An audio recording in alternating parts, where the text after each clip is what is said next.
Hi there. Thanks for joining us yet again. This is Space Nuts. My name is Andrew Dunkley, your host, and it is so good to have your company, and I hope you're well. Coming up on this particular episode, Artemis 2. Yes, the mission to the moon. We have an update for you, and it's really good news. Could we have discovered a wormhole? That's a big question. And an Einstein cross has been spotted. They marked it with a cross and then drew a circle around it. That's all coming up on this edition of Space Nuts. 15 seconds. Guidance is internal. 10, 9. Ignition sequence start. Space Nuts. 5, 4, 3, 2. 1, 2, 3, 4, 5, 5, 4, 3, 2, 1. Space Nuts. Astronauts report it feels good. And he's here again to unravel all the ravelment of space science. His name is Professor Fred Watson, astronomer at large. Hello, Fred. Hello, Andrew. I think actually we're probably as good at ravelling it as we are unravelling it, really. I tend to agree, yes. You're absolutely right. Before we get into today's topics, you are in Melbourne, I believe, attending a conference. I am, yes. Sunny Melbourne, which it isn't at the moment, although it was briefly this morning. 4 seasons in one day is what they say about Melbourne. It's got a reputation for that. And I think we've had it already this week. So the conference I'm at is at Deakin University here in Melbourne. It is called AstroEdu, or AstroEdu, for Astronomy Education 2025. And it's actually an international conference. I think I'm right in saying it's sponsored by the International Astronomical Union. So it's a conference of international astronomy educators. And so quite a lot of it is about the theory of education as applied to astronomy education. Quite a lot of it is about the practice of astronomy education. So there are real teachers here who teach kids, from kindergarten to year 12 and university as well. And one or two astronomers as well. And we're there because we're interested in education. I am only an amateur educator, but a professional astronomer. So my talk yesterday was about the possibilities for using mega constellations in astronomy education, because there's quite a number of ideas that come out of, what you and I talk about routinely, the mega constellations. A lot of astronomy in that, and in terms of trying to perhaps provide some background in astronomy education that might otherwise be missed. And I'm thinking of things like, how you measure the brightness of the satellites. We use the star magnitudes, the same as we do in astronomy. Why satellites are bright themselves, why radio telescopes are at great risk from satellite constellations, all of the above. But my talk aside, which was a minor contribution to this conference, there have been some fantastic presentations, really encouraging about the state of astronomy education in lands as far apart as Chile and Germany and Belgium, Sweden, Portugal, North America, Canada. Inspiring presentation from Canada this morning.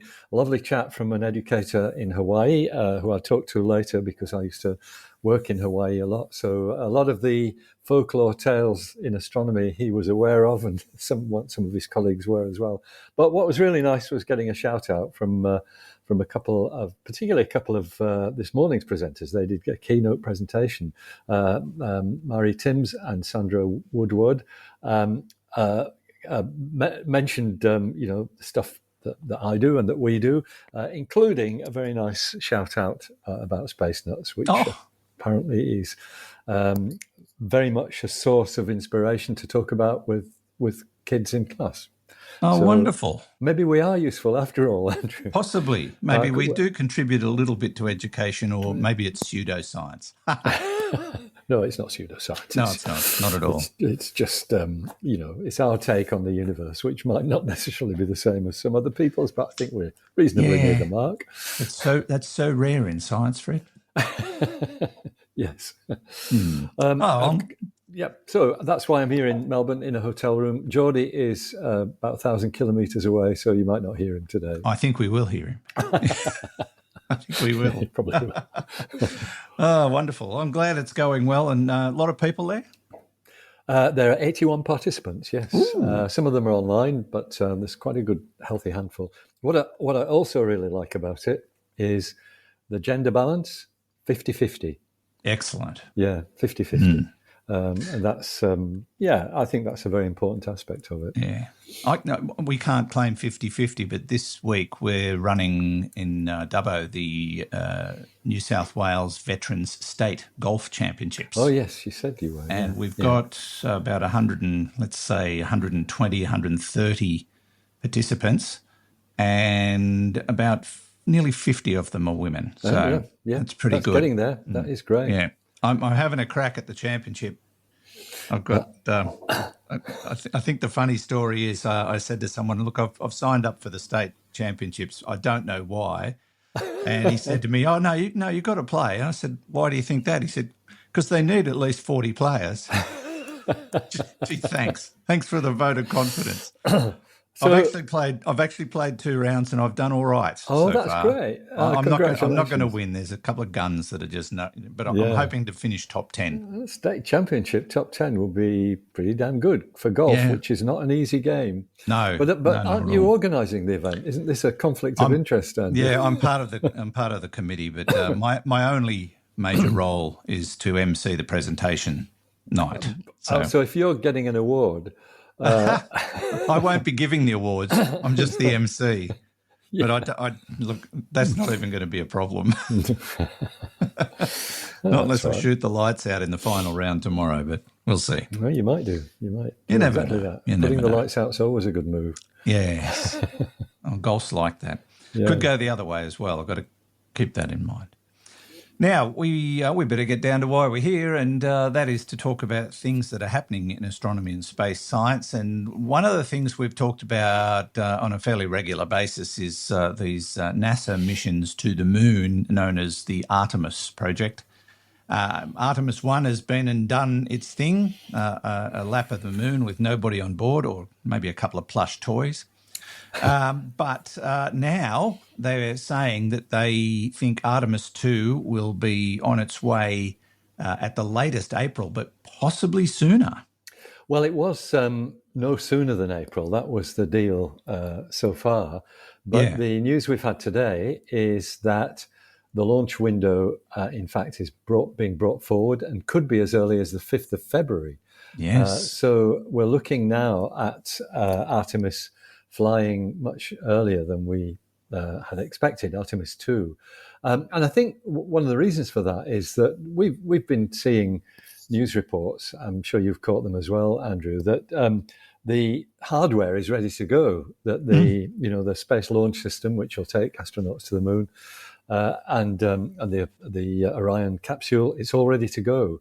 And bearing in mind that this mission is essentially a repeat of the November 2022 mission, which was a 25-day mission. It's actually a shorter version of it. But Artemis 1 basically did what Artemis 2 will do. It launched and sent the capsule into orbit around the moon, taking it actually quite a lot further away than the moon's distance, and then bringing it back, re-entering and picking it up in the ocean. So that was a very successful dress rehearsal for what Artemis 2 will be like. And I'm sure the 4 astronauts who are going to fly are trained up to the gunnels, and it will be really great to see them stepping into the spacecraft in February, I think. Yes, won't that be exciting? And the first time in 54 years, is it? That we've sent people to the moon? Yes. Well, 1970, no, it's 73. 72 was the last 72, time. That's right. So it will be 54. Yes, you're right, 54 years. The point I didn't make is that the astronauts will not land on the moon. That's Artemis 3. Artemis 2 is purely going around the moon and going through all the required maneuvers that will be needed when they actually do go to the moon in Artemis 3. For example, this idea of undocking spacecraft from a module, a service module, turning it around to be facing the way you want it to, and then redocking again. That kind of maneuver, very much the stock in trade of the Apollo era astronauts. Yes. But of course, now we've got new technology, quite different technology. A quick shout out to the crew: Christina Koch, Richard Glover. Victor Glover, not Richard Glover. He was on the ABC. Victor Glover. Sorry, Victor. Reed Wiseman and Jeremy Hansen. They are the crew of Artemis 2, heavily in training, I'm sure, still, and all ready to take their Orion capsule around the moon to give us a fabulous view. So, yes, the point I think that you were making is that this is the first time in 54 years that astronauts will have gone out of low Earth orbit, which is where they've been in the International Space Station. We haven't had anybody venturing out. And of course, when you do that, when you go between the moon and the Earth, you're in what we might call deep space from a point of view of a spacecraft, which means that you're subject to the sun's radiation and all of that other stuff. So there'll be lots and lots of medical work done on analysing how these astronauts have reacted to that and responded to it. Yes, and I believe that they will be travelling further than any other human being has ever gone in terms of space travel, because they'll be travelling 9,200 kilometres past the moon. Yes, that's right. Yeah, yeah. They still won't be the most isolated humans in history. Michael Collins still retains that because he was by himself. Yep. In orbit around the moon. And I believe in his mission, Apollo 11, he was further out than any of the others that were on the command module. Right. Yes, I think that's correct. I mean, all the Apollo missions had a command module pilot. As you said, Michael Collins was the one for Apollo 11. But I think you're also right that the orbit that Apollo 11 was in was further out from the moon's surface than. That's how I understand it. I think you're right. However, the difference with this one is every other mission we've sent to the moon has had 3 astronauts. This has got 4. Yes. So that's a first. Yep, it is. That's right. That's a big first. New technology. It's a much more spacious capsule, the Orion capsule, which I think will really be it'll be a luxury compared with the Apollo capsules. I imagine so, and we wish them well. 3 representatives of NASA and 1 Jeremy Hansen from the Canadian Space Agency. That's pretty good too. Yep. We'll watch with interest, and as you said, Fred, all the gear is ready to go. This space launch system, the Orion capsule, which had a couple of glitches coming back to Earth on Artemis 1, they've fixed that. I think it overheated. Yes. And a few other things that they've sorted out. So they're good to go. So, just waiting for the right weather and the right day to set off. So, yes, there'll be more to talk about as we get into the early months of 2026. There will. For the Artemis 2 launch. This is Space Nuts, Andrew Dunkley. Oh, if you want to read about that, of course, it's everywhere, but bbc.com has a good story about it. 3, 2, 1. Space Nuts. Now, we'll keep the introduction to this one fairly short. Could we have discovered a wormhole, Fred? It's the usual answer, maybe. I knew it. Yeah, maybe. So what we're talking about is a gravitational wave signal. Excuse me, a slight frog in my throat there. Not a Geordie in my throat, just a frog. It's one that was recorded back in 2019. So we've had access to the gravitational wave sky, if I can put it that way, for 10 years now. And in fact, the first gravitational wave signal was on the 14th of September 2015, Marnie's birthday, as it happens. So the LIGO people, the Laser Interferometric Gravitational Wave Observatory, they have been celebrating their 10th anniversary since operations came in. They have been joined by Virgo, another gravitational wave observatory, and since then CAGRO, which is in Japan.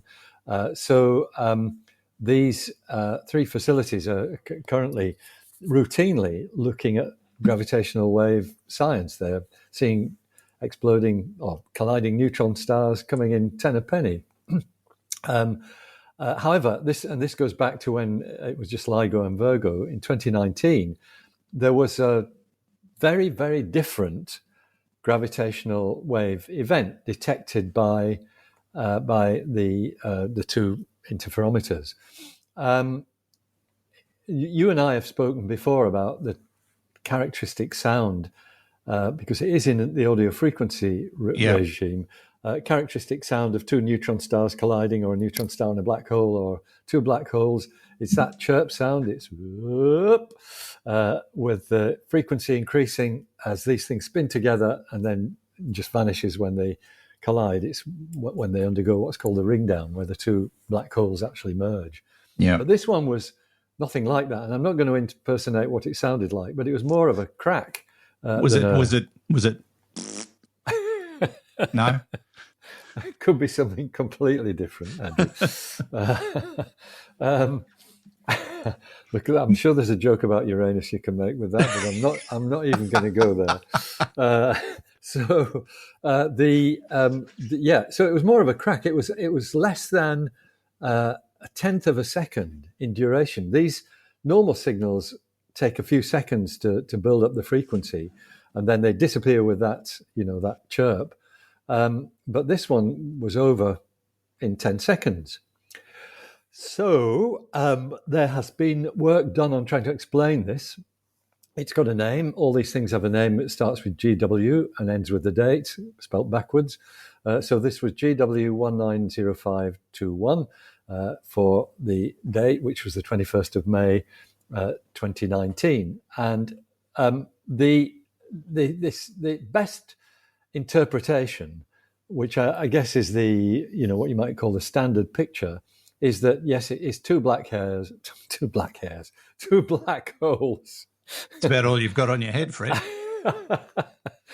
I'll have to look for the other one. If there's two black holes snaring each other, not two black hairs snoring each other, which I think is what I was going to say. Two black holes snaring each other.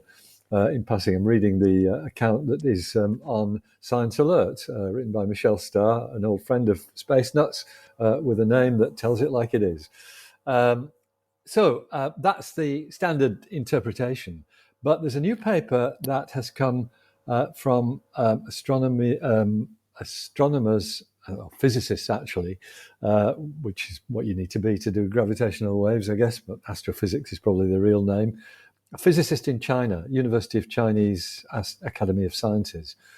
We've seen a new interpretation, which is that what this event depicted was not two black holes colliding in our universe, but in another universe.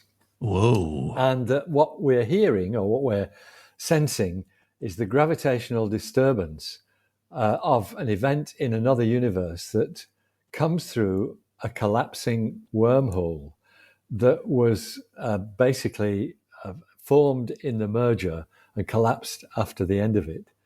So that's a huge claim. Yes, it is, isn't it?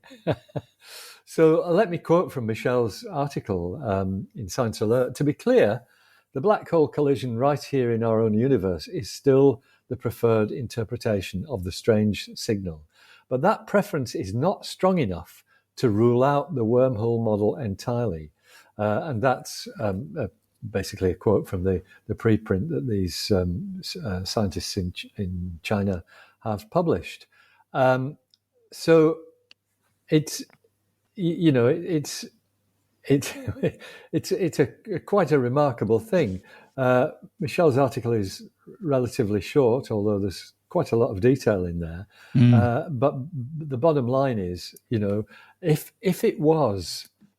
that was the correct interpretation of GW190521, and anything else we found that was like it, if that was the confirmed interpretation, that it was a temporary wormhole allowing us to sort of hear the echo of excuse me, I'm going to sneeze, Andrew. Sorry about that. It's that time of the year over here. I think that was a wormhole collapsing.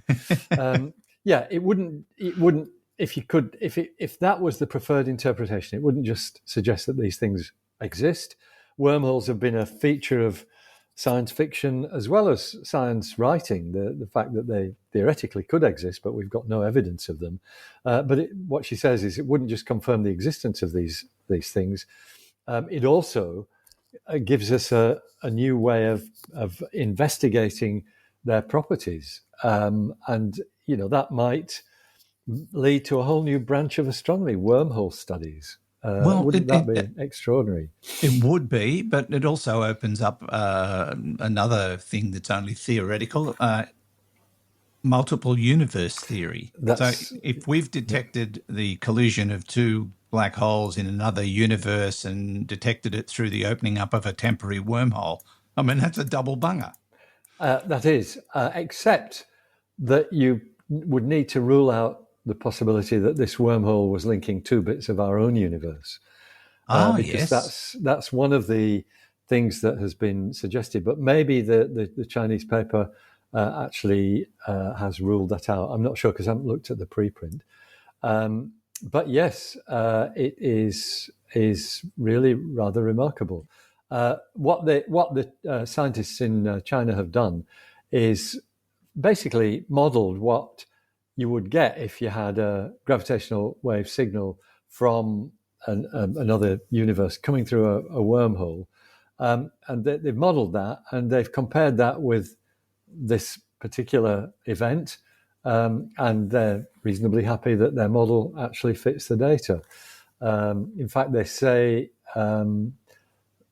that it's comparable with it. I don't think it's as accurate as the black hole merger waveform, which would be a conventional view that you've got two black holes that have merged together in our universe. That's apparently just a very slightly better fit to the observed signal than their wormhole model, but it's still a possible scenario.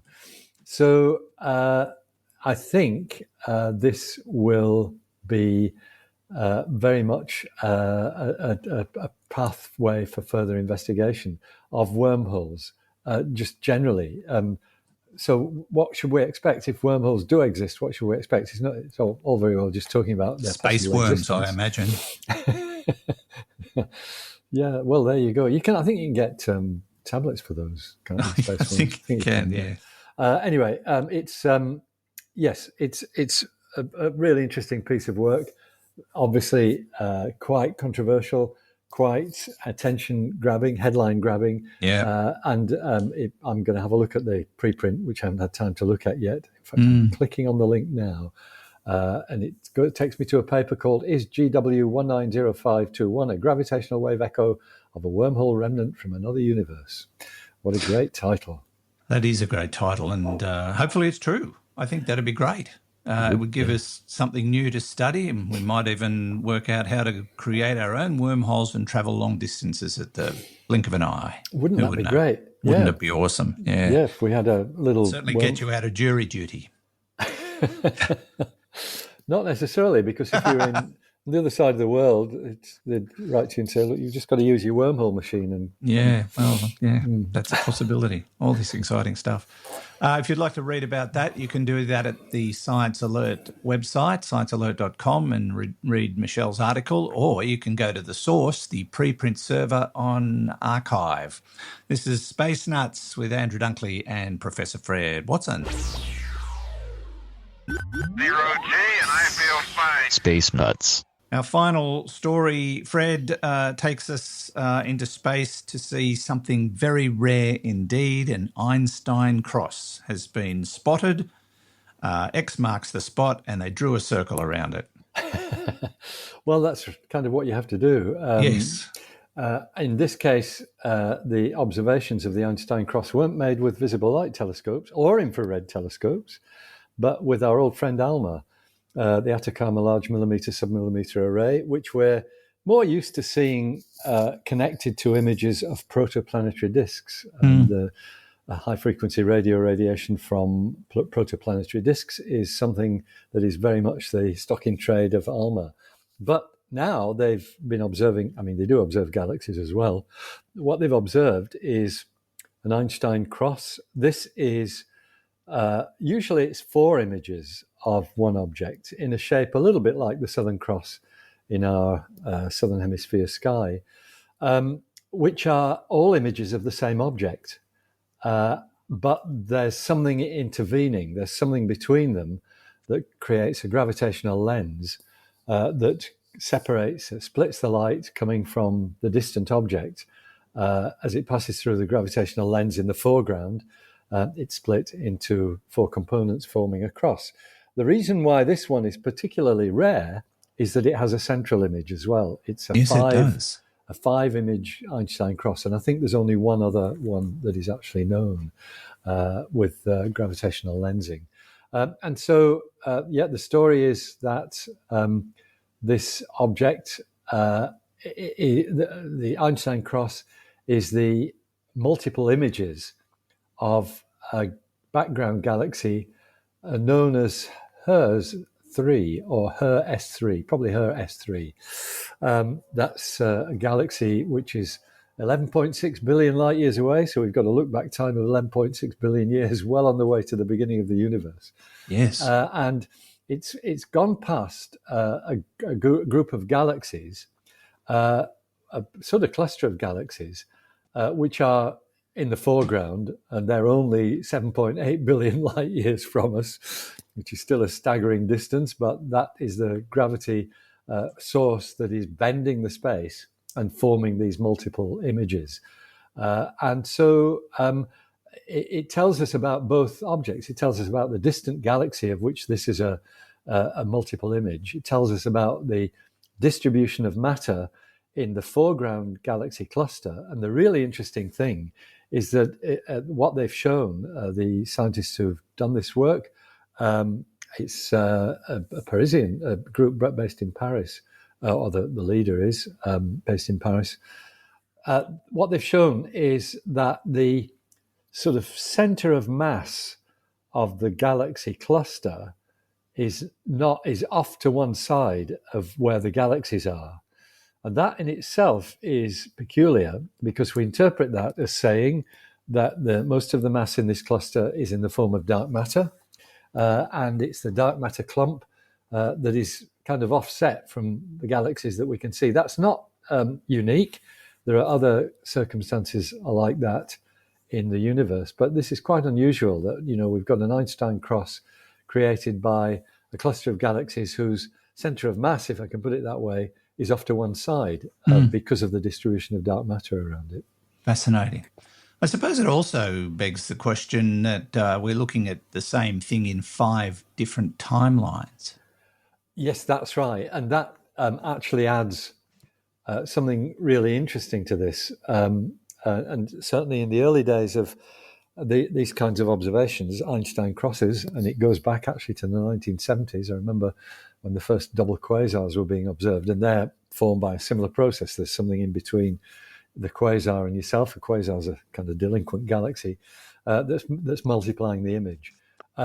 There's a quote from Tansu Dailan, who's at Washington University in St. Louis, wasn't involved in this research, but a very nice quote that says, "The magnification may allow unusually detailed studies of a starburst galaxy at redshift 3, and that's redshift 3 is what tells you it's that far away, 11.5 billion light years, when the universe was less than a fifth of its current age, including its gas, star formation, and possible outflows." And what you really need is some visible variation in the light of the source galaxy, because the light path to form each of these 5 individual images of that object is different. And so you expect these to be delayed. And in fact, that was the thing about the double quasars. You could see variability in an object, which was mimicked by the second image of it. This is how we knew that there were 2 images of the same thing back in the day. An object would get brighter, the quasar will get brighter and there'd be a delay between one image and the other. If you could do that with 5 images, then you can learn an awful lot. There is another quote from one of the investigators. Usually people use quasars for this purpose of time delay, since they naturally vary very rapidly as a function of time. But her S3 is star forming, raising the prospect of detecting a supernova whose light would arrive at each image at different times, giving the time delay. And from that, you can actually work out what the Hubble constant is. And the Hubble constant is still a topic of discussion. We've talked about the Hubble tension several times. Yeah. This will give us another way of measuring that, and that will be very interesting. Yes, that would indeed be quite exciting. Gee, we've covered some really interesting stories today, Fred. Haven't we just? If you'd like to read more about that particular Einstein cross story, you can do it at skyandtelescope.org, or you can read the full paper, which has been published in the Astrophysical Journal. We are just about done, Fred. Before we finish, I might just direct people to the Space Nuts podcast group. This is a Facebook page that was created by our audience and has quite a few thousand people, 2,700 members it's got now. Wow. People who discuss science and astronomy together, publish stories that they are interested in, ask questions of each other, try to solve all the mysteries of the universe. It's a great little group. So if you'd like to join, it's Facebook, the Space Nuts podcast group. That's what you've got to put in your Facebook search engines, Space Nuts podcast group. There's also an official Space Nuts Facebook group if you want to join that as well. I think it's got around about the same number of members, probably all the same people. Very likely. Quite a few of them anyway. Yes, I'm sure that's right. I'll check that out. I'm not a big Facebook user, but once in a while I go online. I have to, first of all, find out once again what my password is, because it seems to keep getting changed. So I'll get into Facebook, or Faceache as I call it. It's what my dad used to call me. Faceache. Yeah, Facebook, and have a look at Space Nuts podcast group and see what they're saying. And I've got to shout out to our administrators who do a great job of keeping it all in ship-shape condition. So thank you, Paul, thank you, Misty, and thank you, Steve, and everybody else who's involved. There's a few people who look after it for us, voluntarily too, I might say. Excellent. Fred, we're done. Thank you very, very much. It's a pleasure, and good to see you again, Andrew, and we'll talk again very soon, I think. Very soon, I expect, yes. Professor Fred Watson, astronomer at large, and thanks to Hugh in the studio, who couldn't be with us today. His dog Einstein was naughty. He's very cross with Einstein. Oh. Jeez. And from me, Andrew Dunkley, thanks for your company. Catch you on the next episode of Space Nuts. Bye-bye. Space Nuts. You've been listening to the Space Nuts podcast. Mission complete, Houston. Available at Apple Podcasts, Spotify, iHeartRadio, or your favourite podcast player. You can also stream on demand at Bytes.com. This has been another quality podcast production from Bytes.com.